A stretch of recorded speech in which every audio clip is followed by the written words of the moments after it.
Europos. Ancient Greek. Epsilon rho omega pi omicron sigma was the name of a number of cities in ancient Macedonia, in the regions of Bottiaea, Almopia, Axius and Lower Paionia. The exact position and the number of cities is debated.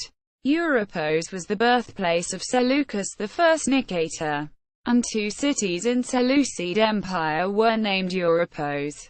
There is also reported a Delphic proxenos Machatas from Europos in the late 4th century BC.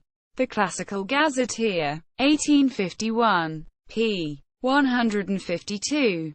An Inventory of Archaic and Classical Polis, 2004, p. 802. ISBN 0-19-814099-1.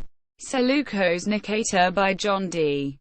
Granger, 2013, p. 4. ISBN 0-415-04701-3.